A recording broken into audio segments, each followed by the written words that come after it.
तो नमस्कार साथियों, जय हिंद जय भारत। मैं हूं सूरज प्रजापति, आपका इस वीडियो में स्वागत करता हूं दोस्तों। और दोस्तों, हम पढ़ रहे थे पिछली क्लास में इतिहास के अंदर जैन धर्म दोस्तों हमने क्लियर कर लिया था। अब बात करते हैं बौद्ध धर्म की। बौद्ध धर्म को दोस्तों हम पार्ट 2 में क्लियर कर लेंगे। ये होगा पार्ट 1, आगे होगा पार्ट 2। तो दोस्तों पार्ट 1 में हम क्या क्या पढ़ेंगे उसके बारे में चर्चा करते हैं, और बने रहे हमारे साथ। और दोस्तों ज़्यादा से ज़्यादा वीडियो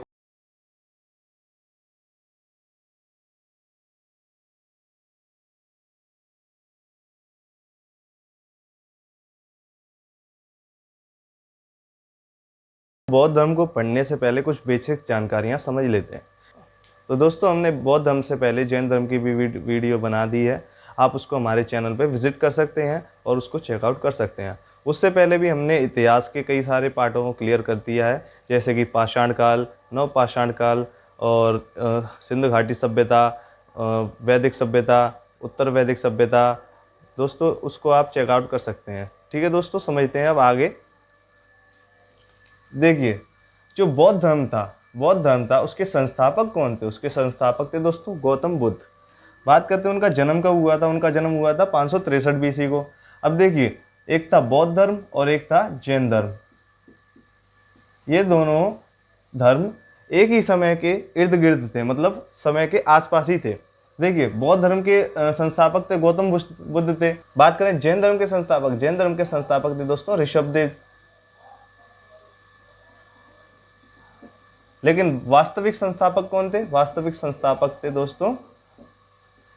संस्थापक थे महावीर स्वामी, जो कि एक राजा के बेटे थे। और गौतम बुद्ध भी एक राजा के ही बेटे हैं। आगे बताऊंगा दोस्तों मैं। देखिए, स्थान, कौन से स्थान में उनका जन्म हुआ था? वो था लुम्बिनी। गांव का नाम था लुम्बिनी। और जो कहाँ आता है वास्तविक समय, जो कहाँ आता है दोस्तों प्रेजेंट में, वो आता है नेपाल में। बात करें वंश कौन सा था? उनका शाक्य वंश था। वर्ण कौन सा था? उनका जो वर्ण था वो था क्षत्रिय। वो क्षत्रिय थे। उपनाम था उनका एशिया की रोशनी। क्योंकि देखिए दोस्तों, एशिया के जितने भी देश आते हैं उनके अंदर ज़्यादातर देशों में बौद्ध धर्म प्रचलित है। बौद्ध धर्म का प्रचार प्रसार फैल चुका है। बात करें पिता, उनके पिता का नाम था शुद्धोधन, माता का नाम था महामाया। दोस्तों गौतम बुद्ध के बचपन का नाम था सिद्धार्थ। उनके बचपन का नाम था दोस्तों सिद्धार्थ। उनकी मौसी का नाम था प्रजापति गोमती। बात करें उनकी पत्नी का नाम था यशोधरा। उनका बेटा था, उनका नाम था राहुल। बात करें उन्होंने गृह त्याग किया था 29 वर्ष की उम्र में। देखिए दोस्तों, एक कहानी है, मतलब उनके जीवन से रिलेटेड है। जब उनका जन्म हुआ था, गौतम बुद्ध का जब जन्म हुआ था, तब उनकी माता, यानी कि उनकी माता कौन थी दोस्तों? उनकी माता थी महामाया। देखिए, जब महामाया जी सिद्धार्थ यानी कि गौतम बुद्ध को जन्म दे रही थी, तभी उनकी मृत्यु हो गई थी। ठीक है दोस्तों, तो देखिए, यह प्रजापति गोमती यानी उनकी मौसी थी प्रजापति गोमती। उन्होंने बचपन से ही उनको पाला था, पाल पोस कर उन्होंने बड़ा किया था, यानी कि माँ जैसा उन्होंने प्यार दिया था। ठीक है, देखिए, उनकी पत्नी थी, उनकी शादी हो गई, फिर उनकी पत्नी का नाम था यशोधरा और उनका बेटा हुआ, उनका नाम था राहुल।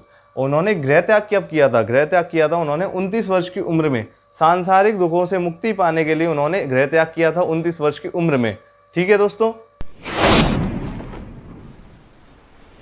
तो दोस्तों बात करते हैं गौतम बुद्ध की ज्ञान प्राप्ति की। देखिए, गौतम बुद्ध को जहाँ ज्ञान प्राप्त हुआ था उस स्थान का नाम था बोधगया। बोधगया वर्तमान में कहाँ आता है दोस्तों? बोधगया आता है बिहार में। अब देखिए, और उस जहाँ पे उन्होंने तपस्या की थी वहाँ बगल से एक नदी थी, उसका नाम था निरंजना।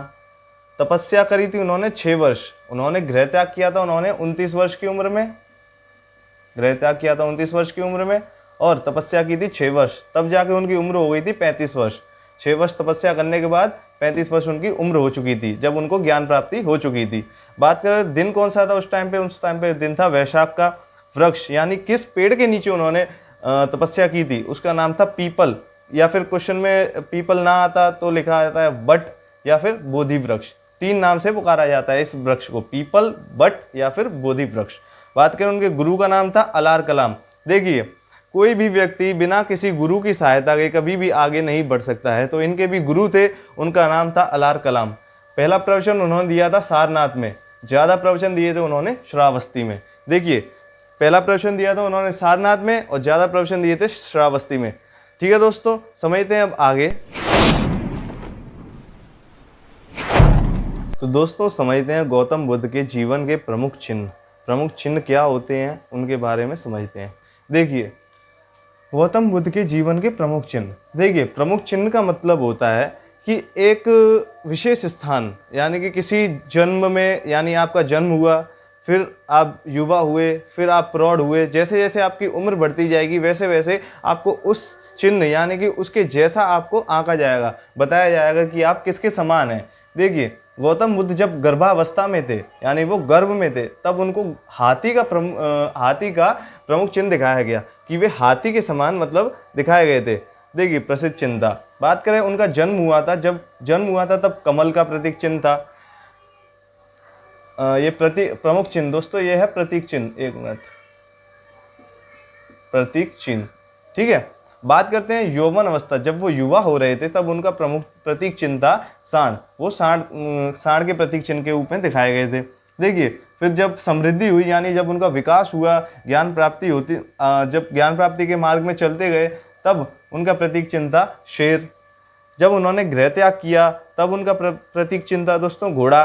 उन्होंने ज्ञान प्राप्ति की तब उनका प्रतीक चिन्ह था बोधि वृक्ष, जो वही वृक्ष है दोस्तों जहाँ पे उन्होंने बैठ के ज्ञान प्राप्ति की थी, जिस वृक्ष के नीचे की थी। बात करें जब उनकी मृत्यु हुई थी तो उसका प्रतीक चिन्ह माना जाता है स्तूप को। प्रतीक चिन्ह उनका स्तूप है। निर्माण का प्रतीक चिन्ह है दोस्तों पद चिन्ह। देखिए एक बार दोबारा समझ लेते हैं कि जो गर्भावस्था थी तब प्रतीक चिन्ह था हाथी, जन्म के समय प्रतीक चिन्ह था कमल, यौवन अवस्था में प्रतीक चिन्ह था सांड, समृद्धि का प्रतीक चिन्ह था शेर, और गृहत्याग का प्रतीक चिन्ह था घोड़ा, और ज्ञान का प्रतीक चिन्ह था बोधि वृक्ष, मृत्यु का प्रतीक चिन्ह था स्तूप, निर्वाण का प्रतीक चिन्ह था पद चिन्ह। देखिए दोस्तों क्वेश्चन में कई बार पूछ लिया जाता है एसएससी में कि जब गौतम बुद्ध जन्म हो रहा था, जब जन्म के समय में उनका प्रतीक चिन्ह क्या था, कमल। जब वे युवा हो रहे थे, यौवन अवस्था थी, तब उनका प्रतीक चिन्ह क्या था दोस्तों, उनका था सांड। ऐसे करके क्वेश्चन कई बार पूछ लिए गए हैं। ठीक है दोस्तों, समझते हैं अब आगे। तो दोस्तों समझते हैं गौतम बुद्ध से संबंधित कुछ प्रमुख स्थल, कुछ महत्वपूर्ण स्थल। जैसे कि आप समझ सकते हैं गौतम बुद्ध का जन्म कब हुआ था। उनका जन्म हुआ था 563 BC में, लेकिन कहाँ हुआ था, उनका जन्म हुआ था लुम्बिनी में। यानी कि लुम्बिनी एक प्रमुख स्थल हो गया। जैसे कि लुम्बिनी प्रमुख स्थल हो गया, उनको ज्ञान प्राप्ति हुई थी। ज्ञान प्राप्ति कौन सी जगह पर हुई थी, ज्ञान प्राप्ति हुई थी उनको बोध गया में। ऐसी उनकी मृत्यु हुई थी, मृत्यु कौन सी जगह पे हुई थी, वो हुई थी कुशीनगर में। ऐसे ही दोस्तों कुछ प्रमुख स्थल हैं, उसके बारे में समझते हैं। देखिए लुम्बिनी में समझते हैं दोस्तों कि लुम्बिनी कौन सी जगह थी। लुम्बिनी में क्या हुआ था कि गौतम बुद्ध का जन्म हुआ था। गौतम बुद्ध का जन्म हुआ था, यहाँ पर उनका क्या हुआ था, जन्म। बात करें बोध गया की, बोध गया में क्या हुआ था दोस्तों, उनको ज्ञान प्राप्ति हुई थी, ज्ञान की प्राप्ति।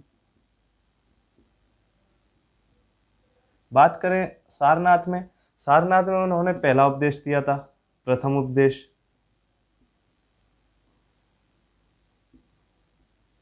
बात करें श्रावस्ती की, तो श्रावस्ती में उन्होंने सबसे ज्यादा प्रवचन दिए थे।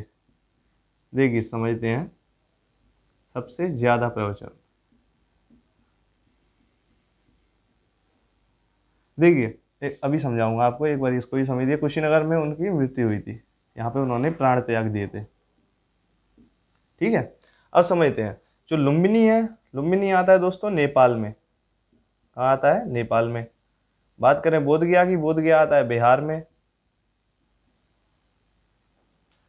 बात करें सारनाथ की, सारनाथ आता है यूपी में। श्रावस्ती भी यूपी में, और कुशीनगर भी यूपी में। ठीक है दोस्तों, ये कुछ क्षेत्र थे जो महत्वपूर्ण है। जैसे कि लुम्बिनी में गौतम बुद्ध का जन्म हुआ था, ये आता है नेपाल में।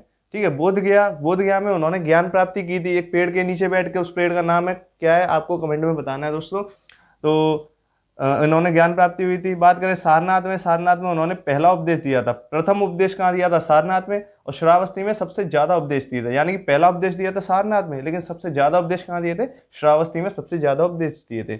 बात करें कुशीनगर में उनकी मृत्यु हुई थी। ठीक है दोस्तों, ये थे गौतम बुद्ध से संबंधित कुछ महत्वपूर्ण स्थल, कुछ महत्वपूर्ण जानकारियां।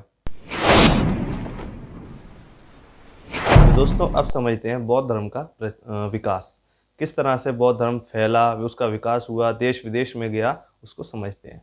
देखिए गौतम बुद्ध जब स्वयं क्षत्रिय थे, उन्हें राजाओं का समर्थन मिला। देखिए मैंने आपको बताया था कि गौतम बुद्ध एक राजा के बेटे थे, वह क्षत्रिय थे। ठीक है दोस्तों, अब आपको कमेंट में ये बताना है कि वो क्षत्रिय थे लेकिन उनका वंश कौन सा था। मैं देखिए गौतम बुद्ध स्वयं क्षत्रिय के बेटे थे, इसलिए उन्हें राजाओं का समर्थन मिला। जैसे कि मैंने आपको पिछली वीडियो में बताया था जैन धर्म के बारे में कि जैन धर्म में महावीर स्वामी क्या थे, क्षत्रिय थे, उनको भी राजाओं का समर्थन मिला। इस तरह से जैन धर्म का भी विकास बहुत तेजी हुआ। लेकिन ऐसे इसी तरह से गौतम बुद्ध भी एक क्षत्रिय के बेटे थे, उनको भी राजाओं का समर्थन मिला और जैन धर्म का विकास होने लगा। देखिए अजात शत्रु, कालाशोक, अशोक, ये जैन धर्म के बाद मतलब गौतम बुद्ध के बाद जब ये राजा आए अजात शत्रु, कालाशोक, अशोक, इन्होंने स्वयं बौद्ध धर्म को अपनाया और इसको बड़े स्तर पर प्रचार प्रसार किया। देखिए अजात शत्रु, कालाशोक, अशोक, इन्होंने बौद्ध धर्म अपनाया था और उन्होंने अपनी प्रजा में भी इस बात को फैलाया। ठीक है दोस्तों, और इसमें देखिए कि अशोक एक राजा थे, अशोक, उन्होंने संपूर्ण राज्य का धर्म बनाया इसको। देखिए उन्होंने तो डायरेक्ट कह दिया था कि मैं तो अपनाऊंगा ही और पूरा राज्य भी इसको अपनाएगा। ठीक है, बौद्ध धर्म पूरे राज्य का उन्होंने दर्जा दिलाया था कि पूरे राज्य में बौद्ध धर्म होगा। ठीक है, बात करें विदेशों में भी प्रचार प्रसार किया अपनी पुत्री, पुत्र और भिक्षु से। देखिए ये सम्राट अशोक थे, इन्होंने विदिशा से अपनी बेटे, अपनी बेटी और कुछ बौद्ध भिक्षु थे उनको भेजा। कहाँ पे? विदिशा से भेजा उन्होंने श्रीलंका की ओर। उनके बेटे का नाम था महेंद्र, उनकी बेटी का नाम था संघमित्रा और कुछ बौद्ध भिक्षुओं को भेजा। मैं यहाँ पे लिख देता हूँ ताकि आपको समझ में आ जाए। बेटे का नाम था महेंद्र, बेटी का नाम था संघमित्रा। ठीक है दोस्तों, और ये कुछ बौद्ध भिक्षु थे। ठीक है, महेंद्र बेटा था, बेटी थी संघमित्रा और कुछ बौद्ध भिक्षुओं को उन्होंने विदिशा से, कहाँ से? विदिशा आता है एमपी में, विदिशा से उन्होंने श्रीलंका की ओर भेजा ताकि श्रीलंका में भी बौद्ध धर्म का प्रचार प्रसार हो। हालांकि हुआ भी था। ठीक है दोस्तों, अब समझते हैं दोस्तों इसमें बौद्ध धर्म के पतन के बारे में। अब समझते हैं बौद्ध धर्म का पतन। ठीक है दोस्तों, देखिए गौतम बुद्ध की मृत्यु के बाद बौद्ध धर्म में विरोधाभास पैदा हो गया और आगे चलकर बौद्ध धर्म दो भागों में टूट गया।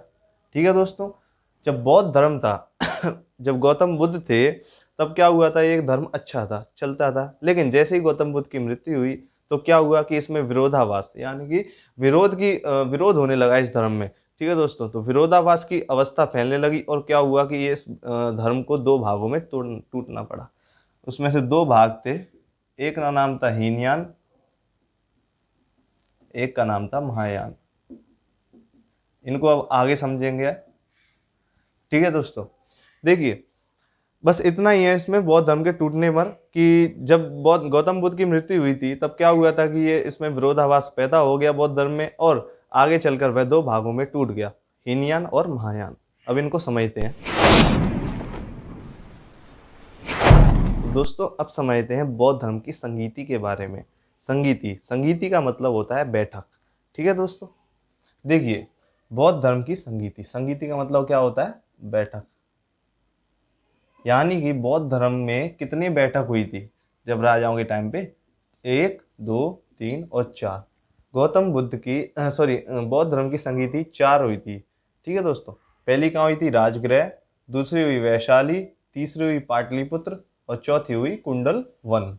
देखिए समझते हैं। राजगृह आती है हमारी बिहार में। कहाँ आती है? राजगृह आता है बिहार में।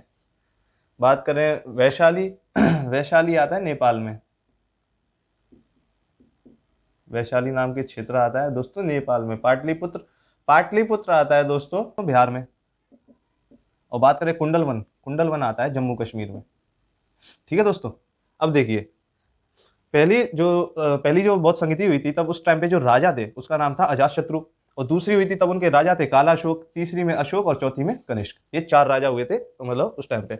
बात करें अध्यक्ष, यानी कि जो भी समिति बनी थी, जो भी संगीति बनी थी उसका कोई अध्यक्ष भी होगा। तो पहला अध्यक्ष हुआ था पहली समिति में महाकश्यप, दूसरे हुए थे सवाखमीर, तीसरे हुए थे मोगली पुत्र तिस्य, क्या नाम है? मोगली पुत्र तिस्य, और चौथी में हुए थे वसुमित्र। ये 4 अध्यक्ष हुए थे। बात करें परिणाम, पहली बौद्ध संगीति का क्या परिणाम रहा? सुत्त पिटक और विनय पिटक, यानी कि यह पिटक होते हैं बौद्ध धर्म में, यह बनाए गए थे। और दूसरी का हुआ था हीनयान और महायान बनाए गए थे। और तीसरे में हुए थे अभिधम पिटक बनाया गया था। चौथे में हीनयान और महायान दोनों अलग हो गए थे। ठीक है दोस्तों, ये था बौद्ध धर्म की संगीति के बारे में जो भी महत्वपूर्ण चार्ट है। ऐसे करके दोस्तों आपको समझ में आ जाएगा, नहीं तो आप किताब में पढ़ते रहोगे, रटते रहोगे, आपको कुछ समझ में नहीं आएगा। इसमें एक डायग्राम के माध्यम से आपको पूरी जानकारियां मिलती हैं। इसमें जो भी क्वेश्चन पूछा जाएगा सारा कुछ मिल जाएगा कि पहली बौद्ध धर्म संगीति कहाँ हुई थी, वो हुई थी राजगृह में। और पहली के राजा कौन थे, अजातशत्रु थे। ऐसे करके एक बार दोबारा समझ लेते हैं इस चीज को कि पहली बौद्ध संगीति हुई थी उसके वो कहाँ हुई थी, राजगृह में, वो आता है बिहार में। और उसके राजा कौन थे, अजातशत्रु। अध्यक्ष कौन थे, महाकश्यप। और उनके परिणाम निकले थे सुत पिटक और विनय पिटक बनाए गए थे। बात करें दूसरी के तो वैशाली में हुई थी, कालाशोक उसके राजा थे। और अध्यक्ष कौन थे उस टाइम पे, सवाकमीर। परिणाम निकला था हीनयान और महायान, दोनों शाखाएं बनाई गई थी। बात करें तीसरी हुई थी पाटलिपुत्र। पाटलिपुत्र आता है बिहार में। इस टाइम पे राजा थे अशोक। और मुगलीपुत्र तिस्य, यह उस टाइम पे कौन थे, अध्यक्ष थे। और परिणाम निकला था कि अभिधम पिटक बनाया गया था उस टाइम पे। बात करें चौथी हुई थी कुंडलवन में, और ये आता है जम्मू कश्मीर में। बात करें कनिष्क इस टाइम पे राजा थे। और वसुमित्र कौन थे दोस्तों, ये थे अध्यक्ष थे। बात करें परिणाम इसके क्या निकले, हीनयान और महायान, दोनों शाखाएं अलग अलग हो गई। ठीक है दोस्तों, आज का टारगेट रखते हैं इतना ही। मिलते हैं आपको अगली वीडियो में। और दोस्तों ज़्यादा से ज़्यादा वीडियो को शेयर करें, लाइक करें और सब्सक्राइब करें। और अगले पार्ट में हम पूरे बौद्ध धर्म को कंप्लीट कर लेंगे। ठीक है दोस्तों, ये था पार्ट 1। और साथियों आपने जो भी हमारी पिछली वीडियो जैसे कि जैन धर्म और पाषाण काल, सिंध घाटी सभ्यता कुछ भी नहीं पढ़ा है तो आप उसको विजिट करके चेकआउट कर सकते हैं। तो मिलते हैं नेक्स्ट वीडियो में। Thank you for watching.